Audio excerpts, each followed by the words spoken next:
ভারত এমন একটা দেশ যার সঙ্গে আশেপাশের কোনো দেশের সম্পর্ক খুব একটা ভালো না। যতই দিন যাচ্ছে প্রতিবেশী দেশগুলোর সাথে ভারতের সম্পর্ক ততটাই খারাপ হচ্ছে। বাংলাদেশ, নেপাল, শ্রীলঙ্কা কিংবা মালদ্বীপের মতো দেশে একদিকে ভারতের গ্রহণযোগ্যতা কমছে, অন্যদিকে বেড়েছে ভারত বিরোধী মনোভাব। এছাড়া চীন ও পাকিস্তানের সাথে তাদের রয়েছে চিরবৈরী সম্পর্ক। আর বাংলাদেশের কথা তো নতুন করে বলা লাগে না। কিন্তু প্রতিবেশী দেশগুলো কেন ভারতের উপর এত ক্ষুব্ধ, চলুন বিস্তারিত জেনে নেওয়া যাক। মূলত মোদী সরকার ক্ষমতায় আসার পর থেকে ভারতে পররাষ্ট্রনীতি ব্যাপকভাবে পরিবর্তন আসতে থাকে। প্রথমে ভারতের বর্তমান সরকার তাদের হিন্দু আইডেন্টিটিকে পররাষ্ট্র নীতির একটা প্রধান স্তম্ভ হিসেবে প্রতিষ্ঠা করতে চেয়েছে। নরেন্দ্র মোদী সরকারের আনা নাগরিকত্ব আইনের মূল লক্ষ্যই ছিল ভারতীয় রাষ্ট্রকে হিন্দুদের অন্তিম আশ্রয় হিসেবে তুলে ধরা। বাংলাদেশের মতো একাধিক মুসলিম প্রধান দেশে এই নীতি হিতে বিপরীত হয়ে ধরা দিয়েছে। বিশেষ করে বাংলাদেশে বিভিন্ন সময় ভারতের নেতামন্ত্রীরা দেশের ভেতর বাংলাদেশ শব্দটাকে অবৈধ মুসলিম অনুপ্রবেশকারীর প্রক্সি হিসেবে ব্যবহার করেছে,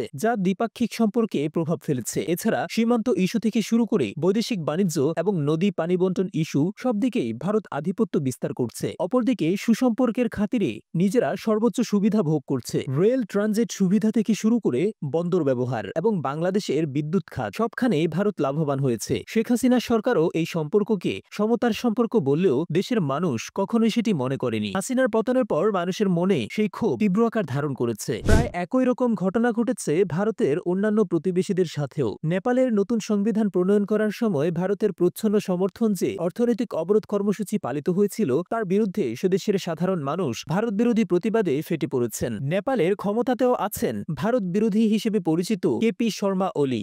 মালদ্বীপেও গত বছর ভারতপন্থী একটি সরকারকে হটিয়ে নির্বাচনের মাধ্যমে ক্ষমতায় এসেছে মোহাম্মদ মুইজ্জু, যিনি প্রেসিডেন্ট হওয়ার পরই তার দেশ থেকে সব ভারতীয় সেনাকে সরিয়ে নেওয়ার দাবি জানিয়েছিলেন। তার দলের ইন্ডিয়া আউট ক্যাম্পেইন মালদ্বীপে ভালো সাড়া ফেলেছে। ভারতকে ছেড়ে প্রেসিডেন্ট মুইজ্জু চীনের দিকে ঝুঁকছেন এবং রাখছেন না কোনো রাগঢাক। শ্রীলঙ্কার পরিস্থিতিও ভারতের অনুকূলে নয়। 2022 সালে শ্রীলঙ্কার অর্থনৈতিক অবস্থা খারাপ হওয়ার পরে ভারত দেশটিকে সহায়তা করেছিল, কিন্তু এরপরই তাদের আসল রূপ বের হয়ে আসে। প্রভাব খাটিয়ে তারা শ্রীলঙ্কায় চীনের একটি নবায়নযোগ্য জ্বালানি প্রজেক্ট আটকে দেয়। পাশাপাশি নিরাপত্তার দোহাই দিয়ে শ্রীলঙ্কায় চীনের জাহাজ ভিড়তে দেওয়ার ব্যাপারেও আপত্তি জানায়। এতে দুই দেশের মধ্যের সম্পর্ক খারাপ হয়ে যায়, সামরিক, বৈদেশিক বা অর্থনৈতিক। প্রায় সব ক্ষেত্রেই আরেক প্রতিবেশী দেশ ভুটান ভারতের উপর নির্ভরশীল, অথচ তারাও চীনের সঙ্গে আলাদাভাবে সীমান্ত আলোচনা শুরু করেছে। কূটনৈতিক সম্পর্ক স্থাপনে তারা চীনের প্রস্তাবকে সরাসরি নাকচ করে দেয়নি। এছাড়াও এবং মিয়ানমারে যারা এখন ক্ষমতায়, তাদের সঙ্গেও ভারতের সম্পর্ক ভালো